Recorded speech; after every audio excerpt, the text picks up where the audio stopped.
You go in the middle. I go in the middle. It's a centrist. The true centrist. Here we go.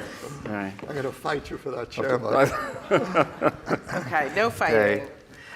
It is great to be here with you guys. Two of the smartest and most quotable people in the state of Israel. So I'm really excited to have this conversation. And welcome, everybody. We can't see you, so we have no idea if there's 7,000 people here or 7 people, which is probably good. Yes. Anyway, so I want to start with what seems like kind of the obvious question, but really the biggest question. So you've titled this book, Israel 2048, or I guess it's just called 2048, The Rejuvenated State.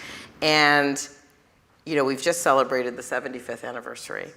And a lot of smart people have been asking if it's going to make it to 100. Will there be a Jewish and democratic state in the land in 2048 or not? And people are noting, you both are historians, of that, you know, there have been other times when Jews have controlled Jerusalem and the land, and they have not lasted 100 years. So I guess, and in the book, Ambassador Oren, you say, by all measures, the state should have dissolved years ago. True. We never should have made it this far. So I would love for each of you, and we'll start with you as the author of this book, to kind of lay the odds for us. Like, what's the chance that we're back here in 25 years having a centenary celebration, again, of Israel surviving as a Jewish and democratic state, presuming you think it is one right now? And what's going to need to happen to make that a reality? Mm-hmm. Okay, great. Opening it's an question. Easy one. An easy one. Good. Softball question. First of all, Jodi, thank you for doing this. Thank you to the incomparable Susan Engel for making this happen, for Tammy, the making everything happen. Ben, my son Noam, everybody in the audience, my sister is here. Thank you, everyone who was not at my bar mitzvah. Thank you for being here. The assumption of this book was that Israel had so far not just a successful 75 years, but an outstandingly successful 75 years, because by any international criteria, Israel is not a successful country. Israel is a miraculous country. You know, whether it's been in terms of average longevity, and if you're an American Jewish male or American male, you want to live 8 years longer, you move to Israel. In terms of education levels, the fact that the water that comes out of your tap is better than anything you get in a bottle, that kind of thing. Infrastructure. But much of that success owed to the discussions that occurred within the Jewish world for the 60 years before Israel was created, from the 1880s to the 1940s. And as much as by the power of the sword, that state was created by the strength of words, by these discussions. And many of the institutions that have contributed to the success, like our universal healthcare system, our university system, were the products of these discussions. And somewhere along the line, I know you're going to agree with me on that, sometimes we've lost the ability to think about our future. We're so bogged down in our daily controversies, and to have that type of open discussion. And we face many challenges. We're going to talk a lot about what's happening in Israel politically with the reforms, the democracy movement. But beyond that, there is the question of the ultra-Orthodox community. There is the question of the Bedouin in the south. There is the deep economic divide with 1 million children beneath the poverty level in Israel. The largest, by the way, social divide of any country in the world outside the United States, Chile, and Mexico. There are grave challenges facing the state of Israel. If we don't acknowledge them now and understand them now, and to begin to act on them now, then, to answer your question, Jodi, not only can we not be assured of, say, a second successful century after 2048, but we don't know if we're actually going to make that to 2048 in the same way. And, I'm an optimist. I don't think you can be an historian of Israel and not be optimistic. And even to have the experiences that we have had since moving to Israel, now, I'm 45 years in Israel, whether it be seeing 1 million Jews coming from the former Soviet Union, to see Israel opened up to the world, relations with China and India, the peace process. When I moved to Israel, there was no peace with Jordan and Egypt, much less the Abraham Accord countries. To see these things, to see, okay, miracles are possible, but we can't rely on miracles. We have to be proactive, and we have to understand, because the all mobilization is predicated, first of all, on awareness. And that's what this book is about. I mean, there's a lot of good statistics in the book. I would commend them to you. Some like surprising, and including some of those OECD statistics that you kind of referenced. But if you zoom out from that, you just talked about Israel as this wildly successful country, and it doesn't feel that way right now. So, Yossi, I'm not sure what country does, but okay. But I'll ask you to pick up, Yossi, and about how it feels to you. I know you've been, quite engaged in the protest movement and deeply concerned about what's going on. So, how do you? What's the chance that we make it to 2048? What has to happen? So, well, first of all, I just want to say how thrilled I am to be doing this with you, Michael, and Jodi, how much I appreciate your doing this with us. This, for me, is repaying a kind of karmic debt. 10 years ago, 10 years ago, Michael joined me in the release of a book that I had published in October 2013, and now here we are with 2048. Just the title itself gives me pause. Really, it's a statement of faith and optimism, as is the fact that what you have in this book are 3 languages in one cover. It's in English, Hebrew, and Arabic, and I don't know of any other book that has done that. And that in itself is a statement and a vision for Which also means 2048. it's quite short. It's only a third of this size, whichever language you're reading That's it in. So it's really, I discovered this while I was reading it on the plane home. It was quite exciting to discover. So it's quite short. I just want to practice your Arabic. Before you continue, Yossi, I just want to say the book Yossi is talking about is Like Dreamers. His history, he traces the history of Israel through the paratroopers who liberated, or whatever verb you might want to use, the Western Wall in 1967. And it is brilliant. So I want to commend that book to you, but I'll let you continue now. Thank you. It's about 50 times longer than this book. It is a lot longer. So read this. And it's got a happy ending. Maybe. Look,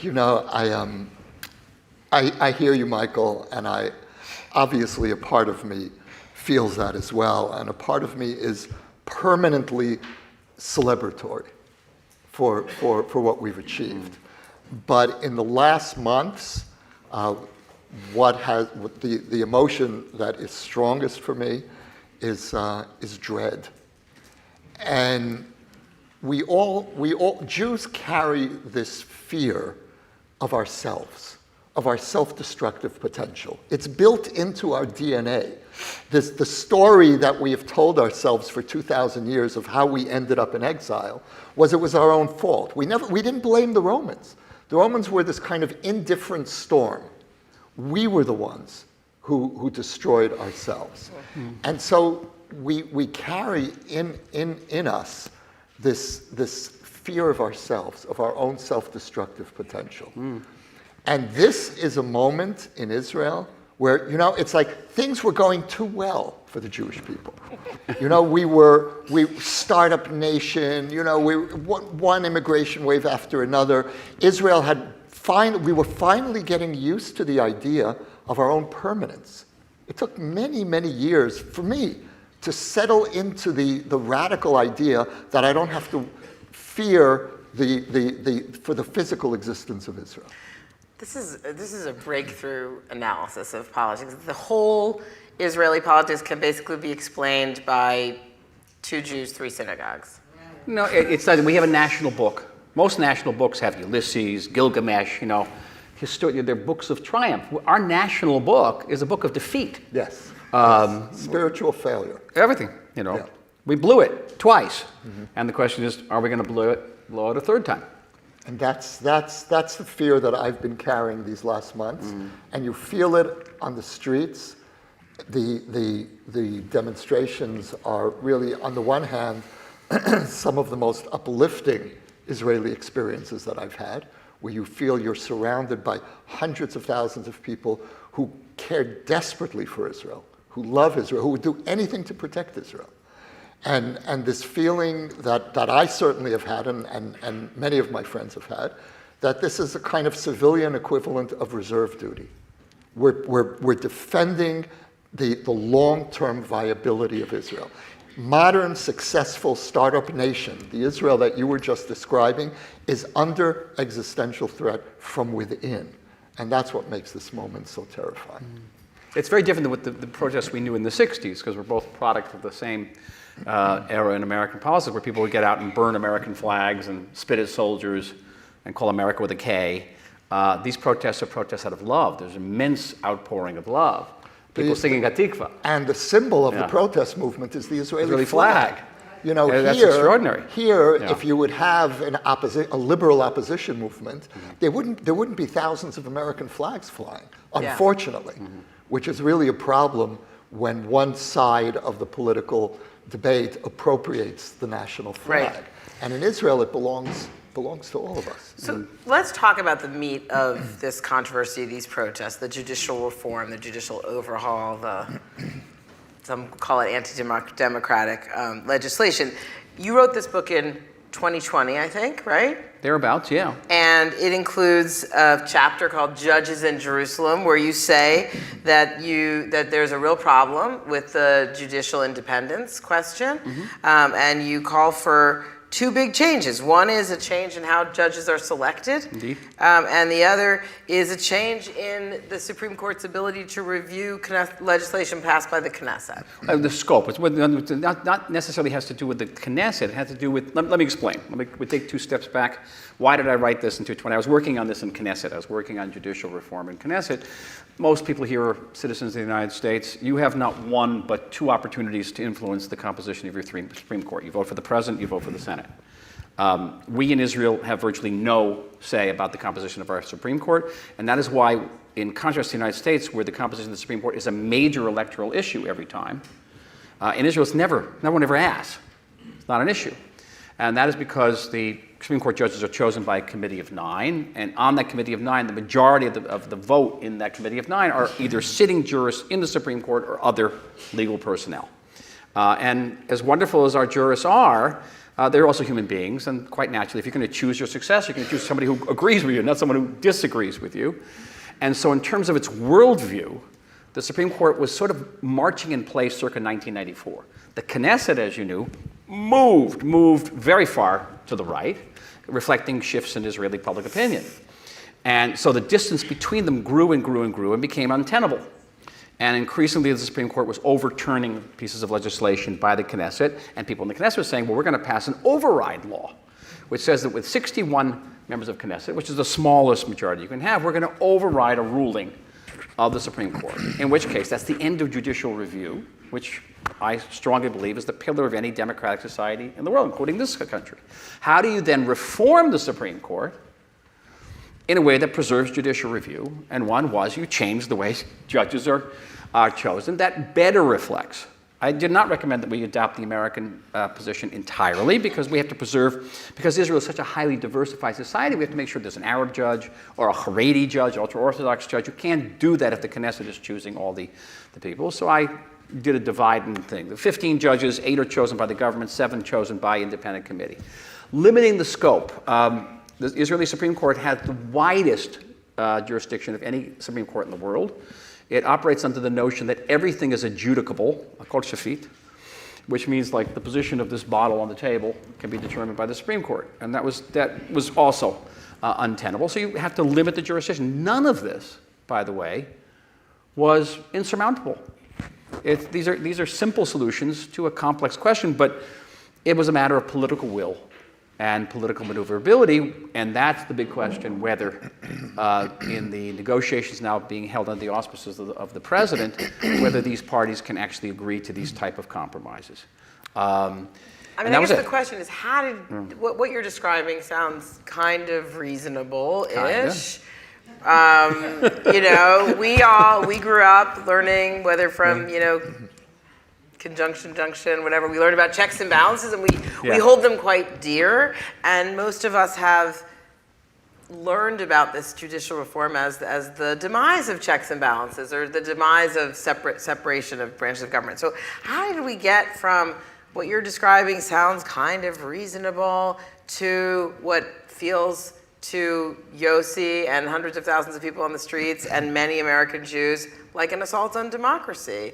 And I guess, Yossi, I'd ask you, like, is what Michael's saying in this book and now, like, is it reasonable, and what happened? Because Well, it's really interesting because Michael and I argue about these issues literally every day. I think that's fair to say, right?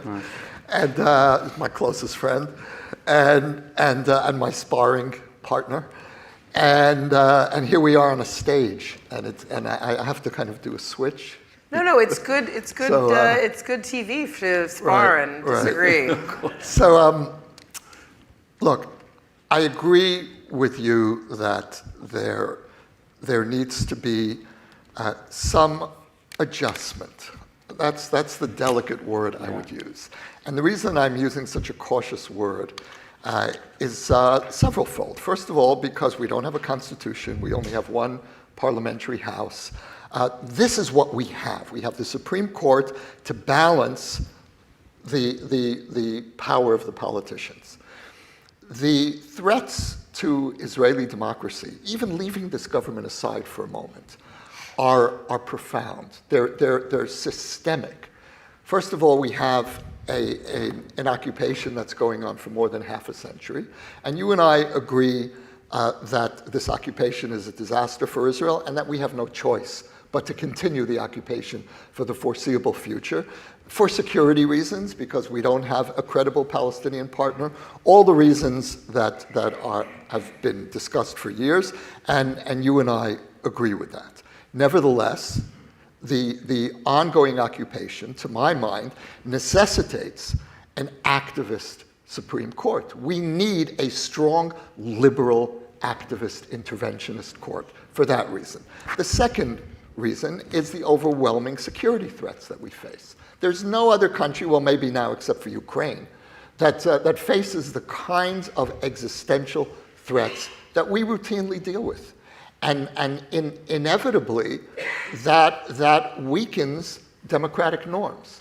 And I think the miracle of Israeli democracy is that we're struggling to maintain democratic norms in the middle of the kinds of threats that would have destroyed democracies for other countries. Nevertheless, we are facing ongoing threats to democratic norms. And the final threat to democracy is, here I'd be careful about using the word threat, but the strain on democracy is the fact that Israel was founded not as a state of its citizens. It was founded to deal with the problems of a world people, the Jewish people. And I believe that being the state of all of its citizens is compatible with being a Jewish state, but there's a strain, there's a constant tension in these two identities. And so when you put all of these issues together, for me, I can't imagine what we would be like with a weaker court. Now that's before we even get to this It's not government. a weaker court, it's a more circumscribed court, Now, not a weaker one. Okay, so and where I do agree with you Yeah. is that the court lost substantial amount of credibility within large parts of the Israeli public, and that's very dangerous for democracy. So yes, We have the same problem here. And so okay, so, We're going to get to here.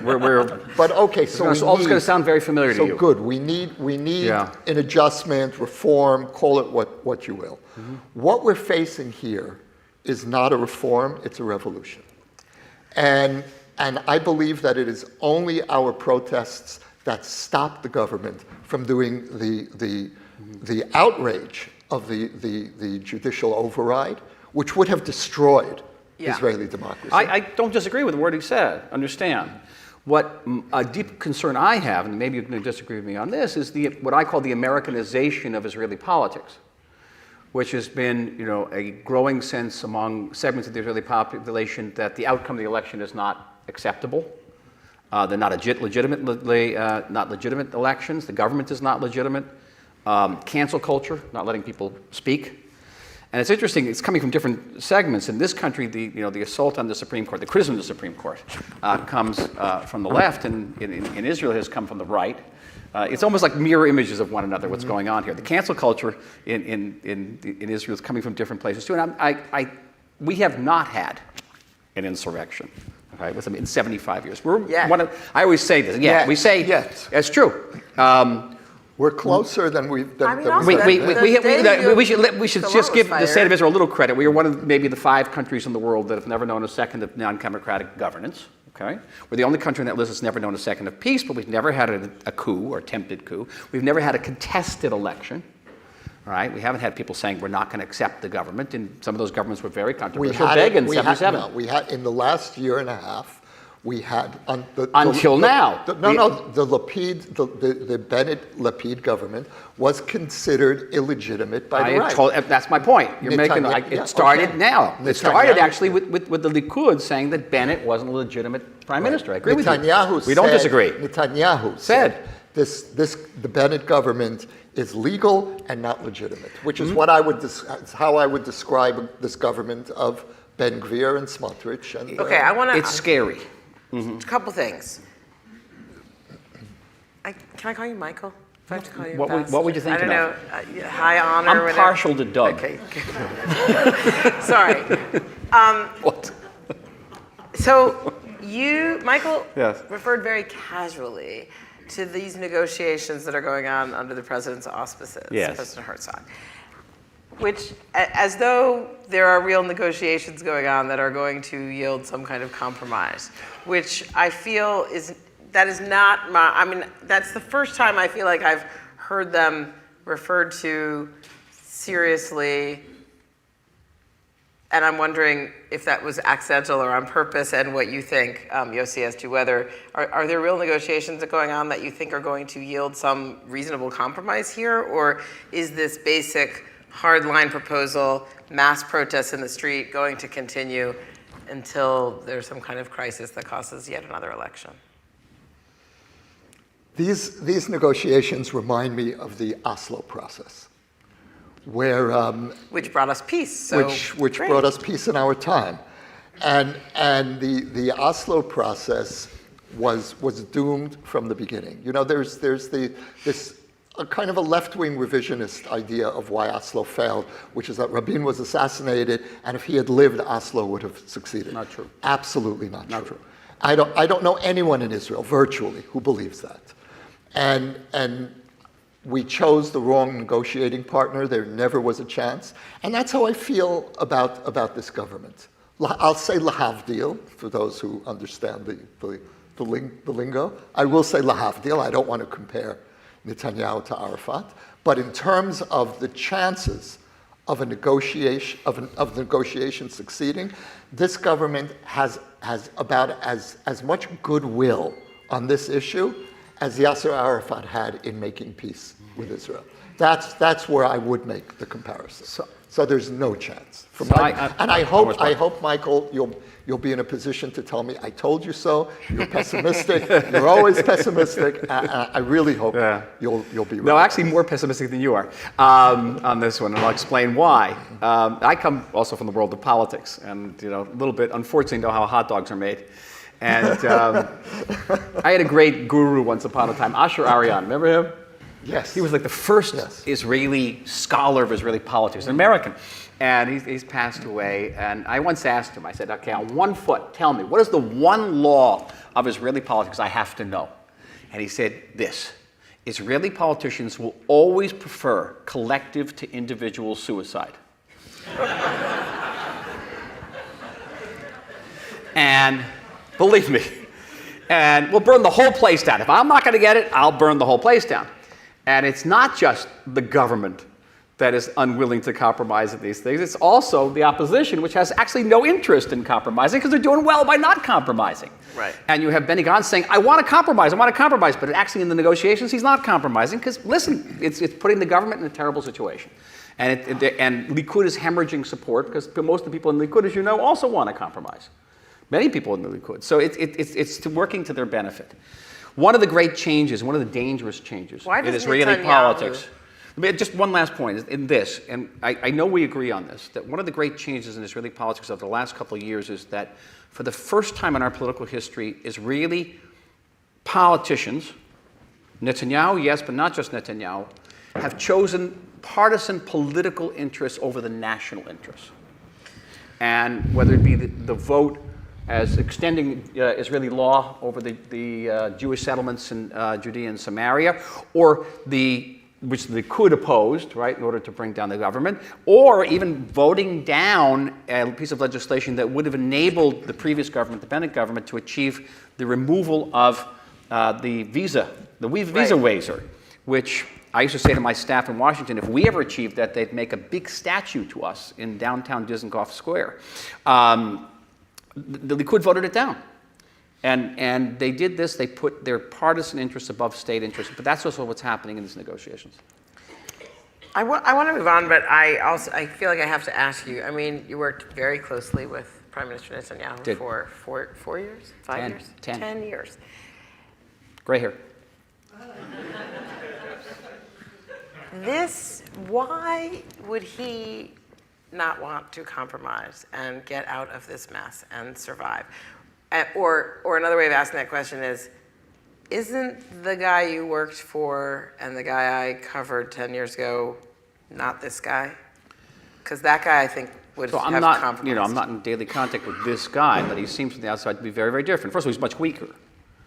Now, I had the privilege / So is that the answer? He doesn't want to benefit of compromise serving because under he's much two weaker? different governments, two different Netanyahu governments, both of which are very stable, almost without any coalition crises. This is 2009, 2015, 2019. Really almost no crises, very stable governments. And this is one crisis after another because he's weak. Netanyahu always wants to be in the center of his coalition. He wants to have parties to the right of him, the left of him. Now he finds himself the leftmost person in his own coalition. And he has guns to his head, multiple guns to his head. He's got settler guns, he's got Haredi guns, he's got all different types of guns. And he has judicial reform. He's got a trial. Much weaker. The suicide thing. Much weaker. And I know that Jodi, you may not like this, but it would be in Israel's interest to have a much stronger Netanyahu than we have right now. It would be in Israel's It would be, because I think that Netanyahu would always come out in favor of judicial review. He actually goes against his long-standing policies. Well, this actually brings me to the next question, which is, we're sitting here like just a few blocks from where this parade was yesterday.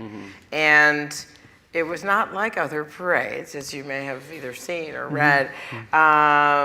Protesters lining the road, Jewish organizations and rabbis shouting at Israeli ministers.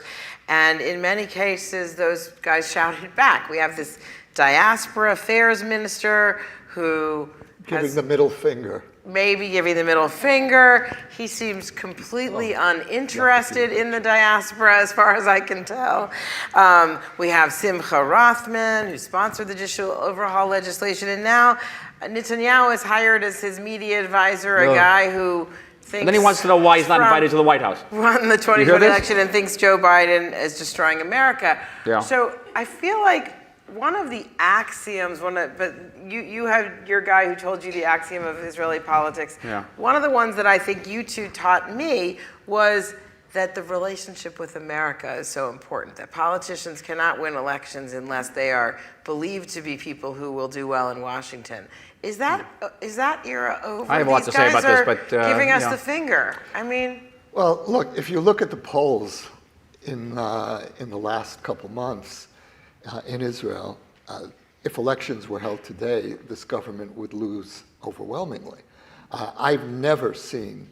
Maybe you have. I mean, I'm only in Israel 40 years, so I'm a newcomer. But, a greenhorn. A greenhorn.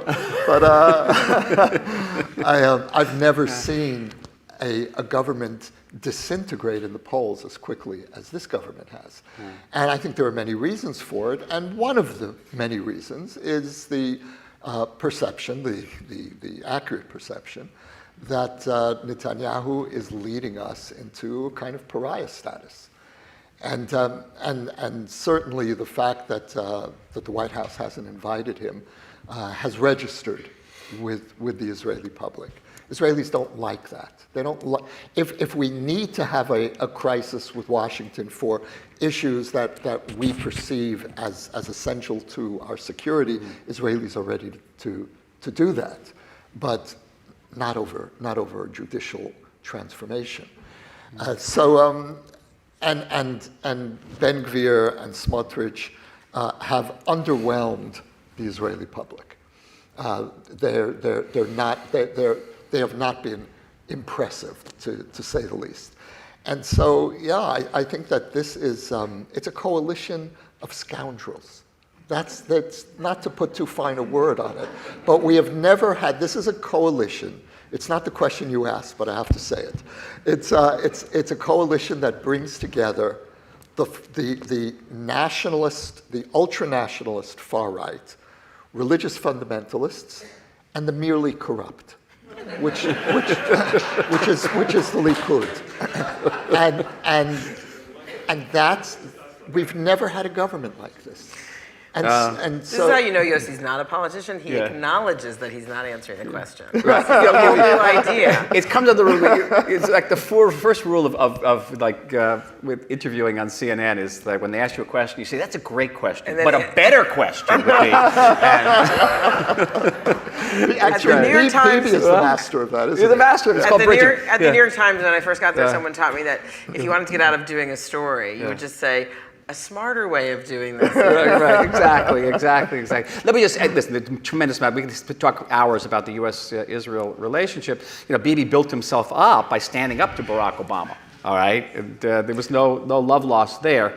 I think the sense with Joe Biden is that Joe Biden is a genuine friend of Israel, and I know him right well, and I know his staff quite well, and he is a genuine friend. And Israelis don't like seeing tensions between someone who they perceive as a genuine friend and not as a challenge.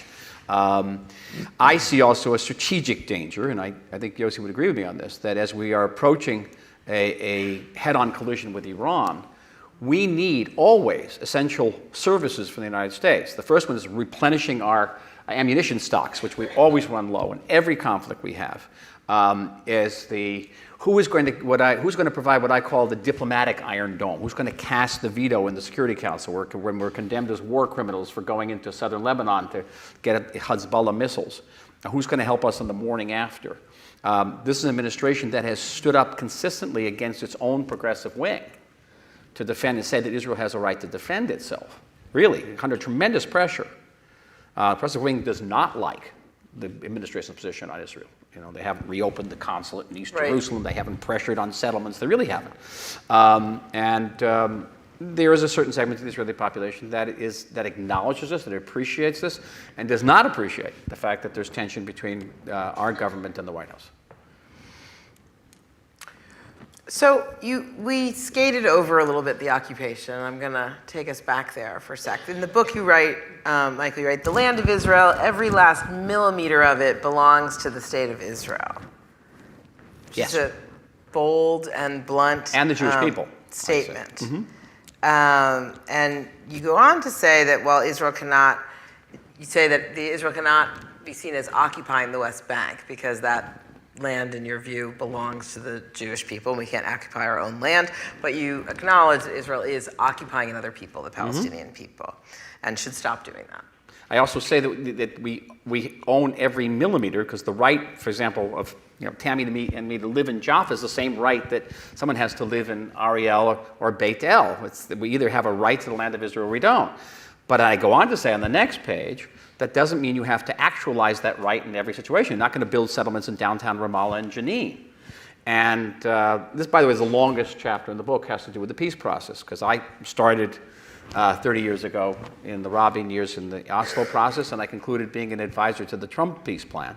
So I come with a perspective. I also participated in the last round of negotiations with the Palestinians, which was, I probably learned more. You'll see in the book that Michael is the Forrest Gump of the Jewish people. I know that's your line, but I can't with it myself. But every chapter is like, when I was doing this important thing related to this tenant. When I was sitting with Moshe Rabbeinu, and he was deciding whether, that he was involved Canada with the or Canaan. Anyway, but so the movie version, you'll be Forrest Gump. But I also say that this should be also our position in negotiations. We should come to the table the same way the Palestinians come to the table. They say they own every millimeter too. We shouldn't come to the negotiating table and say, hey, you guys say you own it all, but we only own half. In the book, the longest chapter deals with the question of two states. And I have a lot to say about it. At a certain level, I think it's a moot point because there are two states. You go up Highway 6 and you see big Palestinian flags flying over Tulkarm and Qalqilia. There's a state there. It's not necessarily a Weberian sovereign state, but it's got a government, not standing for re-election. It's got a military of sorts that collects taxes, mostly at gunpoint. And it is the state. The question is, what is the territorial and juridical extent of that state? And what is our ability to defend ourselves against that state? That's a huge issue. So I was gonna say that before you go, Yossi, I just wanted to share something you told me 9-10 years ago, which relates similar to what Michael wrote in the book, but you said it in this incredibly poetic way. It was at a moment during the Kerry negotiations, which most of us have forgotten, when President Abbas went on Israeli television to say he understood that he would never go back to Safed, which is where his family is from. And you said to me, you said that that was very meaningful to you, and that you understood that that was him giving something up, and that you appreciated the idea that he was personally giving something up and was asking his people to give something up, and that you believed, as Michael wrote, that the West Bank also belongs to the Jewish people and to you, and that you are eager to give it up for a two-state solution, but you want the Palestinians to acknowledge that you are also giving something up that you believe belongs to you. Can I unpack that quote that I gave you? Sure. Because he just backtracked a couple weeks ago. I just want to give you. He just took it back. I want to give you a very different quote. Okay, sure. I'm First happy. of all, exactly. Abbas just took it back.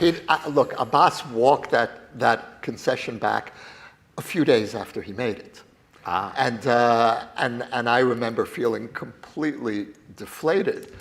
I was very moved when he was asked by an Israeli journalist. You were born in Tzfat, Safed, which is in northern Israel, in the Galil. Does Tzfat belong to you, to the Palestinians? And he said, Tzfat is part of the state of Israel. He said, I hope that I will have the right to visit, but it's part of the state of Israel. There was such an outcry within Palestinian society that he felt impelled to walk it back, which of course, in that little story, it tells you everything that's gone wrong in Palestinian politics. But in terms of, I would not say that I'm eager to give up Judea and Samaria. And for me, as Well, for you're you, eager to end the conflict, and yes, you know that it involves... I would be prepared under certain circumstances. And I should just add parenthetically that for me, as for most Israelis, it's not the West Bank. And it's certainly not occupied territory. It's Judea and Samaria. And that's, no, wait. Before you applaud, there's more. There's more. Where I go farther than you would be willing to is I say, yes, every inch of the land between the river and the sea belongs to the Jewish people. The problem is that it also belongs to the Palestinian people. No, stop. No. It's not a political rally. I don't disagree with you. So, The real question is, how do we get out of this mess? You both say he's the Israel will politician. not I'm just an survive. analyst. You Israel have to will come not up survive solutions. with this status quo. I don't say it as a politician. This is being involved in this process for 30 years at different levels, and it's this. You mentioned John Kerry. So I remember John Kerry's, more gray hair. I used to say to John Kerry, I said, our problem is not that the Palestinians are not a people. Our problem is that the Palestinians are not enough of a people. There are thousands of peoples in the world. Very, very few of them are capable of sustaining a nation-state structure.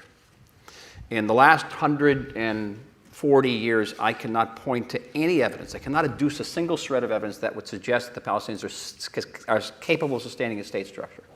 On the contrary, much evidence to the contrary.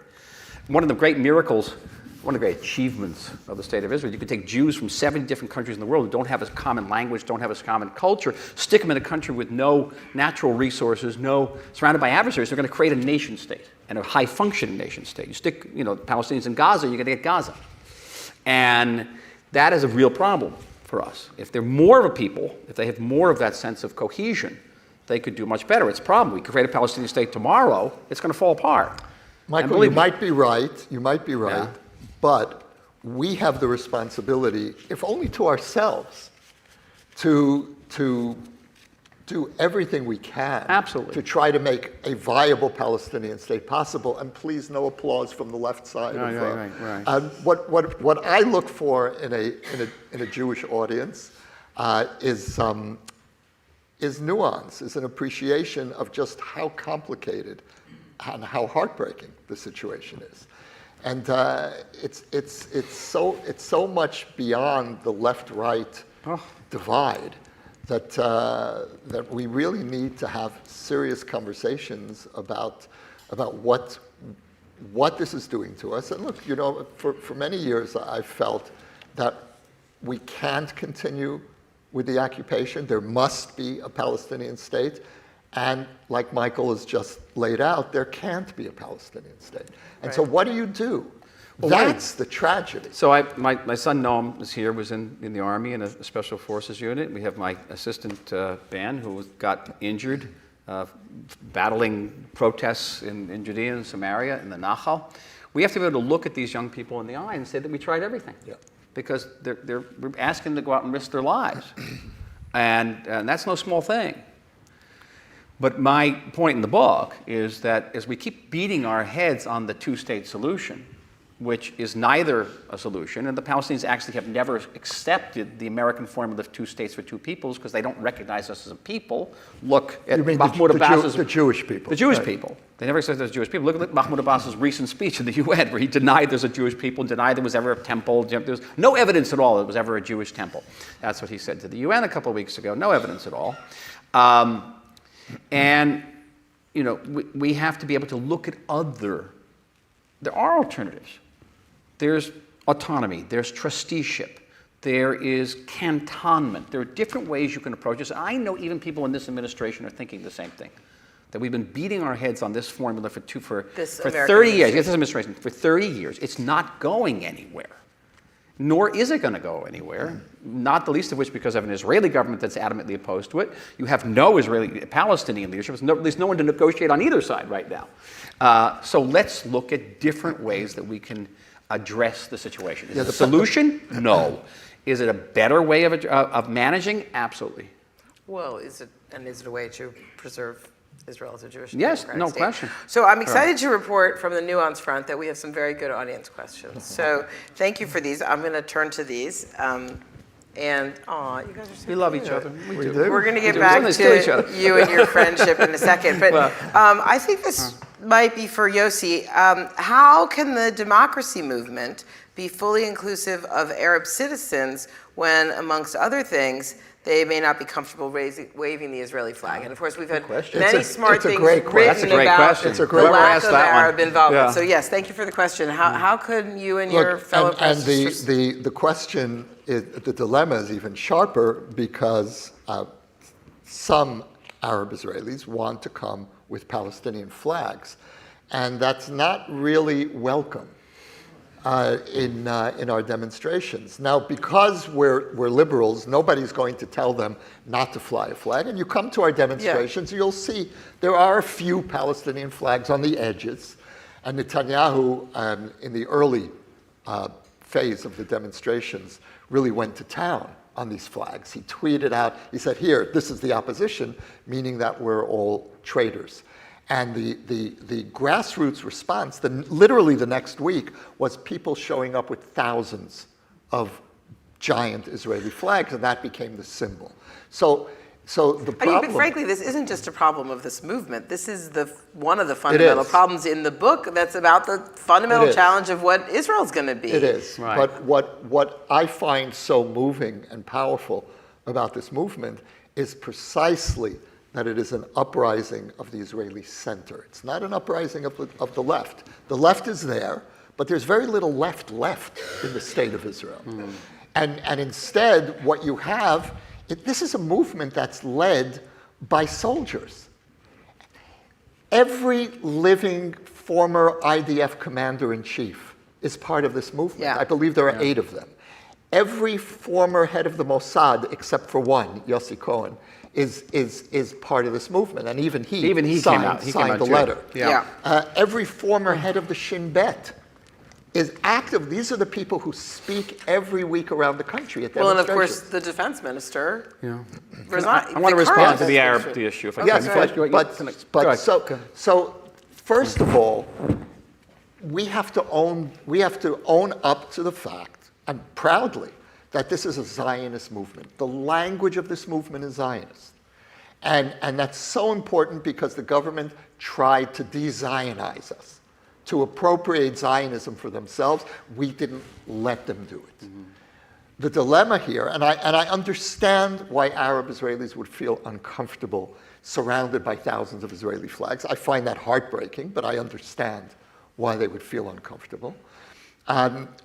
In the same way that I would not be part of a demonstration with massive Palestinian flags. Again, this really is about the one of the core challenges of the state. I mean, you talk in your book, Michael, about how the importance of having Arab representation on the Supreme Court.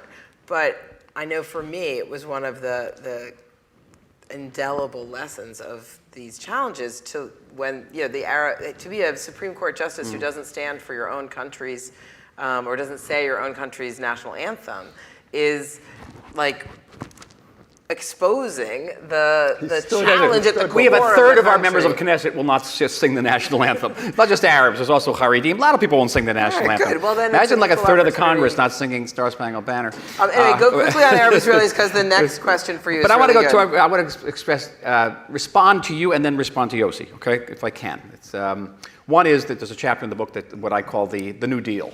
And the New Deal is basically that the state of Israel has to declare as a national goal total equality between Arabs and Jews.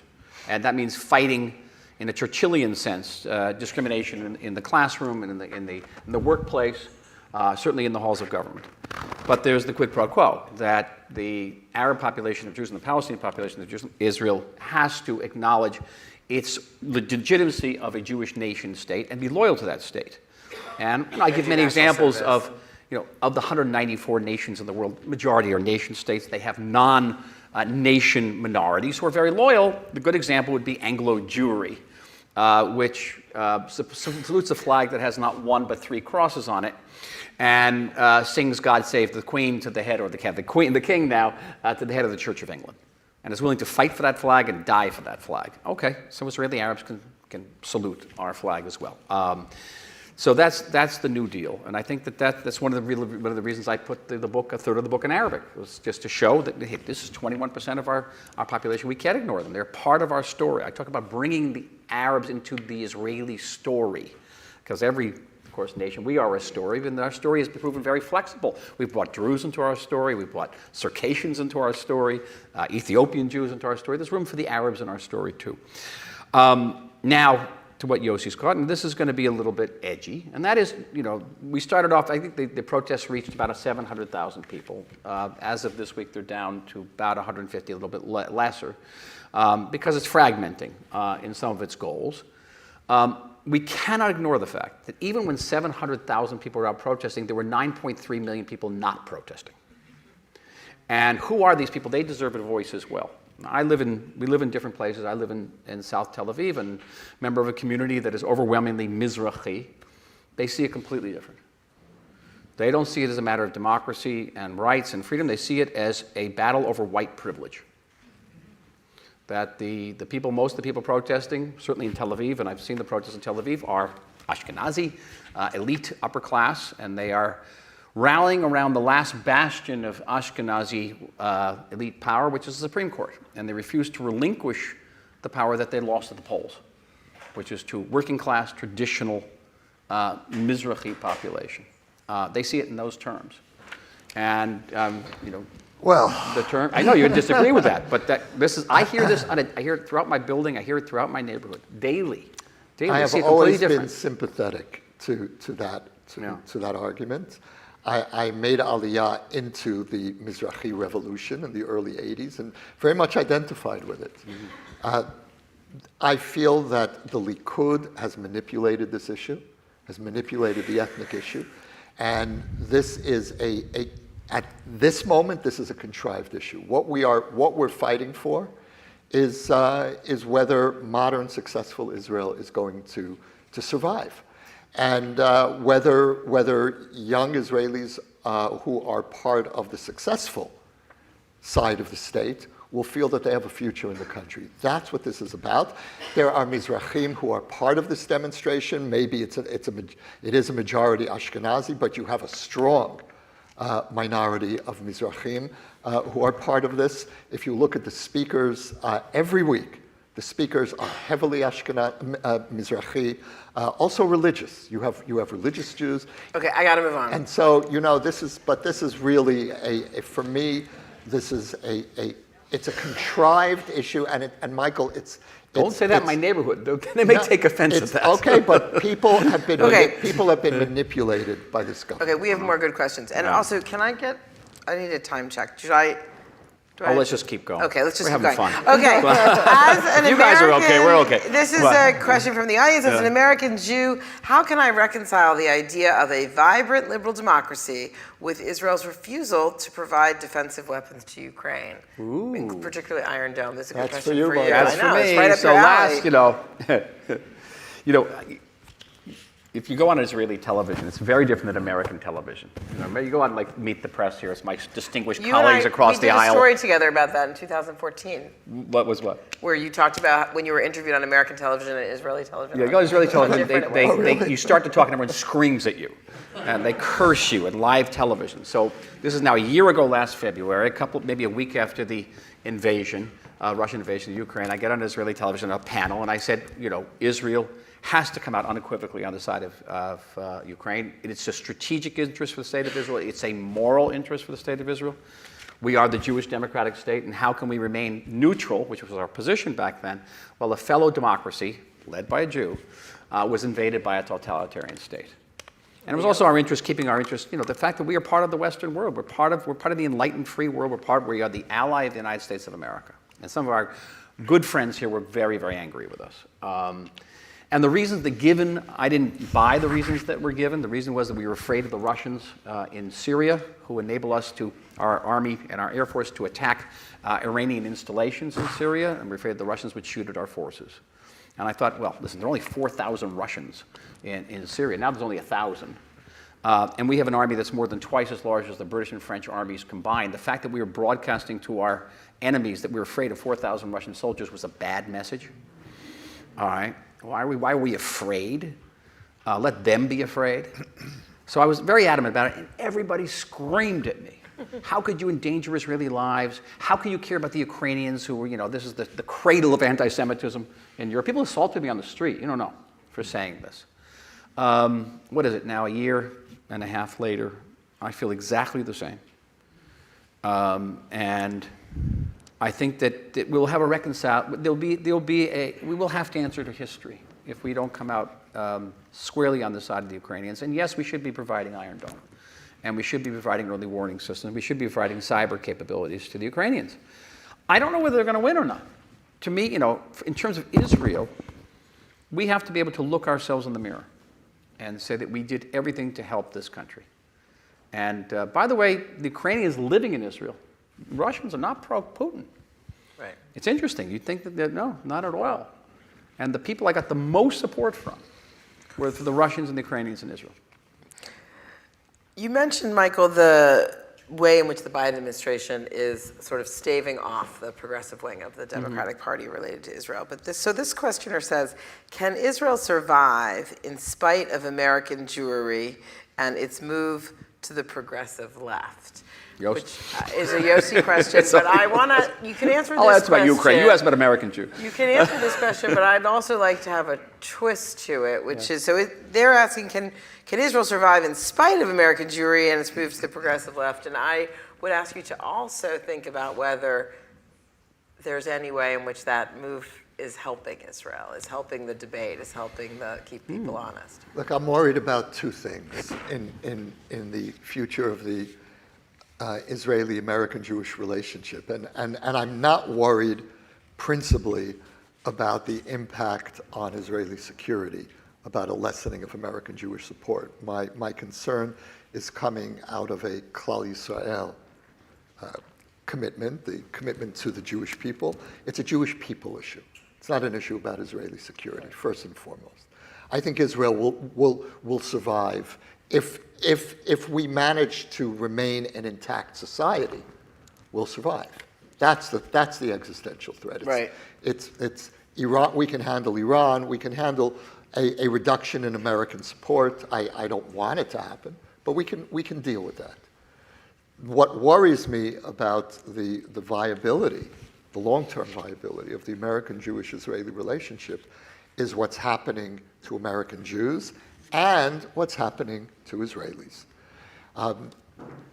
If you think of the two flags on the bima of most American synagogues, those two flags represent a statement that Israel as a Jewish state, as a democratic state, is compatible with the values that American Jews hold. Now, what we're doing on both sides of the relationship is starting to unravel the two flags, the entwinement of Jewish state and democratic state. In America, more and more young Jews, and not only young Jews, on the left, are beginning to feel squeamish about a Jewish state. Is it democratic? Is it legitimate? There is a growing movement of renouncing what was a fundamental given for 3 generations of American Jews. And on the Israeli side, we're seeing a rise of a repudiation of Israel as a democratic state. It's still not a majority, but it's not a fringe anymore either.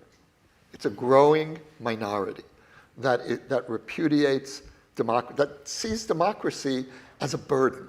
Here we are surrounded by enemies, and this is the Ben Gvir appeal. Democratic norms hamper our ability to defend ourselves. The Supreme Court is holding back the IDF, which is generally not true, by the way. But what worries me is that if we begin to renounce Israel as a democratic state, and American Jews begin turning from Israel as a Jewish state, then we have nothing left in common. There's no shared language. And those two flags are not long for the world either. I see it not as a strategic question, but as a moral question.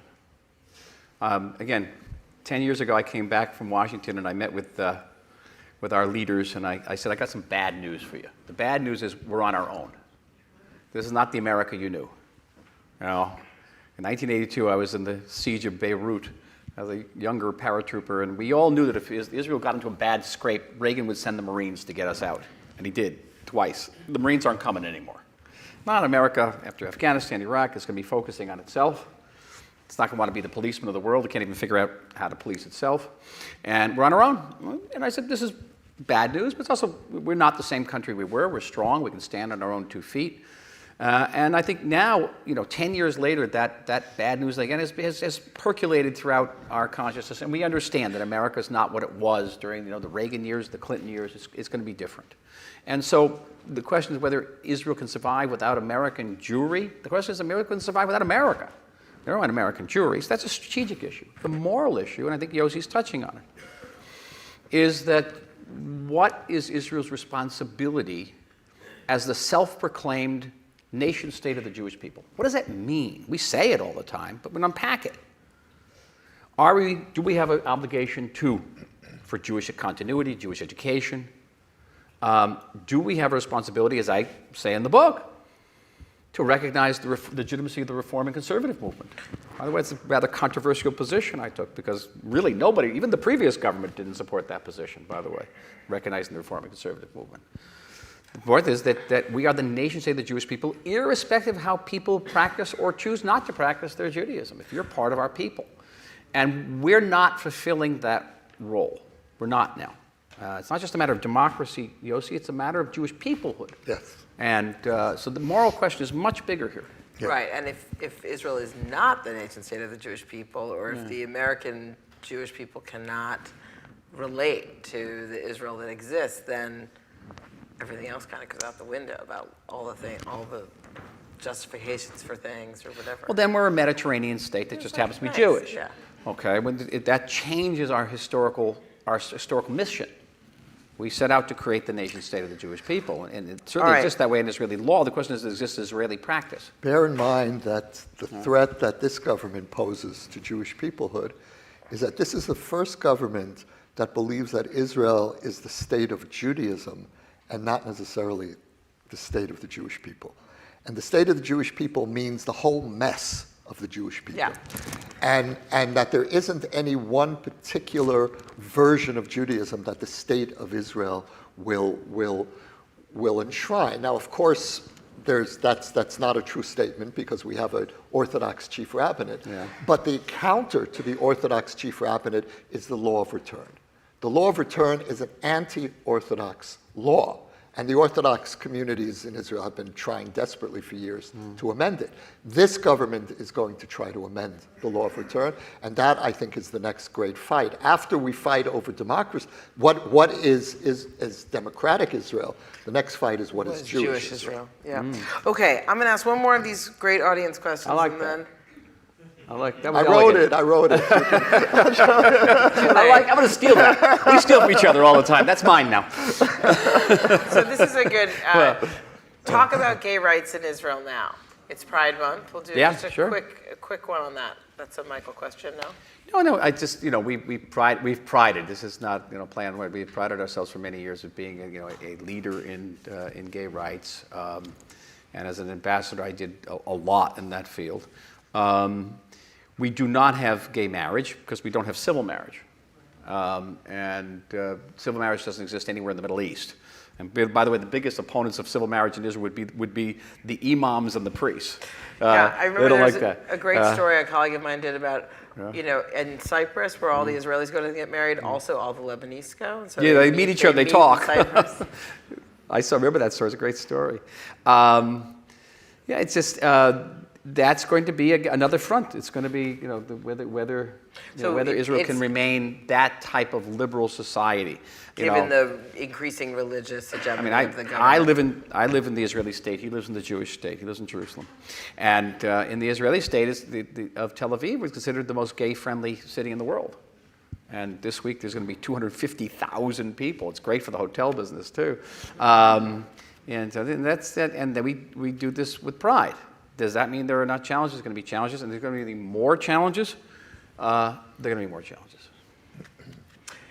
So I think we're going to close with this question, which is sort of a question and sort of a topic, which is you talk in your book about Israeliness and what that means to you, and I'm interested in hearing what it means to both of you. But I want to ask that by way of thinking about your own journeys, So you each grew up not far from here in two different directions and in two different centuries.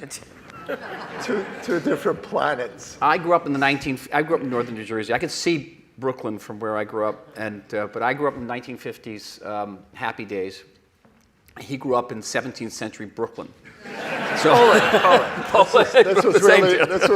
This was pre-cool old Brooklyn. Right. My son is here. Right. And great that both your kids he's a jazz drummer in Brooklyn. Yeah. There were no jazz drummers in the Brooklyn that I grew up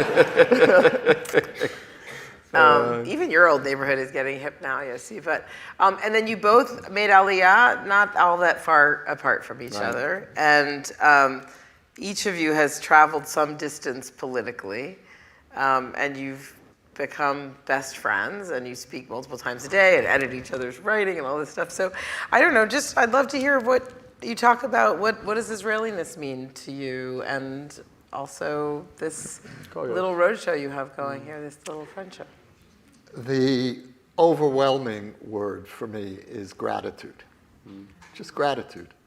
And gratitude to be part of a generation, even that has to deal with the most excruciating consequences of Jewish sovereignty. And it's an endless source of wonder for me to be alive at this moment as a Jew.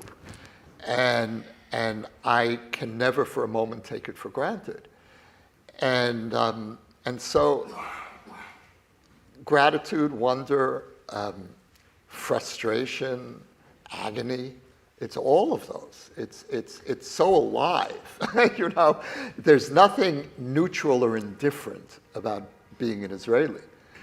And I signed up for the roller coaster. And I knew exactly what I was getting into because I made Aliyah at the beginning of the first Lebanon War, the summer of 1982. When Michael was in Beirut, I was filing my immigration papers. And that was the first war that Israel lost, and we lost it because we were totally divided over that war.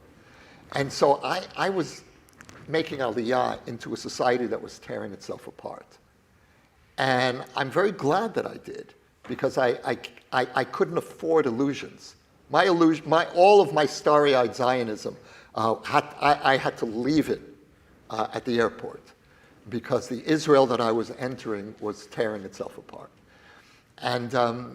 And so the Israel of today it really brings me back 40 years.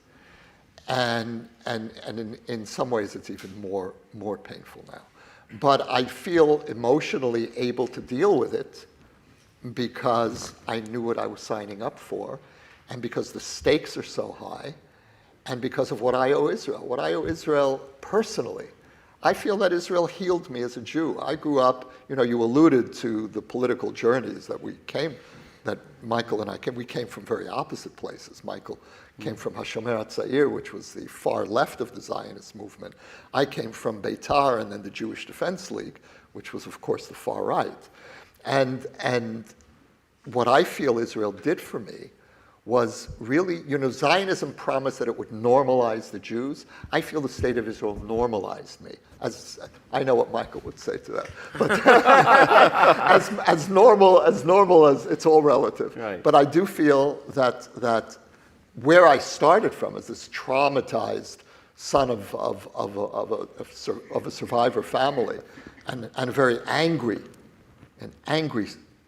son of survivors, and seeing the whole non-Jewish world as enemy, Israel healed me.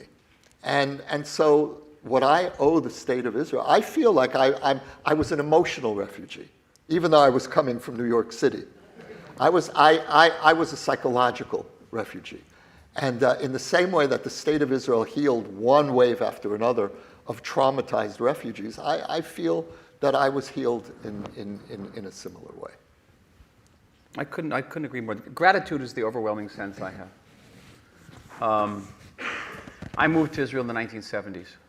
There was nothing. There was, to call home to America, you had to take these huge bags of these metal tokens, a simonim, and sit there for hours at a payphone. And you could speak to your parents maybe once a month for $100 for 5 minutes. There was nothing. There was no food. Even the falafel was bad. White cheese and yellow cheese. That's right. White cheese, yellow cheese. That's what you had. Noodles that turned yellow in the water when they boiled. There was nothing. You had no central heating. That was the thing. You had to go out with 2 jerry cans down to the gas station and fill them up to come back and light a little stove and hang over the stove. It was just, And I was a lone soldier, and there wasn't any hot water. You used to shower. You didn't shower in the army. You showered every 3 weeks when you came home, but there wasn't enough hot water to wash you and your uniforms. So I'd stick them all in the bathtub and then get into the bathtub with my uniforms and go like this. Okay, that was Israel in the 1970s. And you turn around. Great music. It was great, but let's talk about the music, because your music is so important to you. I adore Israeliness. I adore even the people who won't let you pass them on the highway, because then they're a friar. Okay, if you pass them on the highway, that type of Israeliness doesn't drive you crazy. We have forged a nation. We forged a nation out of. In the face of impossible odds, out of vastly disparate peoples. And I think above all, we have assumed responsibility for ourselves. And someone says define Zionism. Zionism has one word. It's a synonym. It's called responsibility. Israel is the one place where we can take responsibility for ourselves. We're responsible for the electricity, we're responsible for the sewers, we're responsible for the mess of our governments. We're responsible. And I adore the responsibility. I look around me at people who agree with me, disagree with me, people who yell at me on the street because of Ukraine. And they say, we are all assuming responsibility in a way that Jews have not been able to respond for 2,000 years. And Jews, frankly, anywhere else in the world cannot assume those responsibilities to the same way. I grew up during the Vietnam period. You grew up during the Vietnam period. Do we know anybody who fought in Vietnam? No. Do we know anybody who hasn't fought in the state of Israel? Do we know anybody who hasn't lost loved ones fighting for the state of Israel in one way or the other? It's all part of the responsibility. Responsibility can be very painful. Many of you are parents. You know what this feels like, right? That's responsibility. To me, it is the ultimate zchut. It's the ultimate privilege. It's the ultimate bracha. It's the ultimate blessing to live in an era in which we can take responsibility for ourselves. And not just anywhere, but in our homeland, which has to be said. And the music and the food is outrageous today. So they have culinary tours of Israel. Whoever thought of culinary tours of Israel? That's crazy. You know, we do it. And yes, it's painful. It can be, but it's beautiful pain too. It is. Well, thank you both very much. It's been a privilege to join you for your daily conversations. Michael is signing these books somewhere out there, I guess. Do you know where? Thank you to the 2048 NGO, which is here. Eliovitz is over there. Say hi, Levi. If you have questions about supporting 2048, our goal is to get a national and international conversation going about our future and to address these questions. So come and join us. All right, that was good.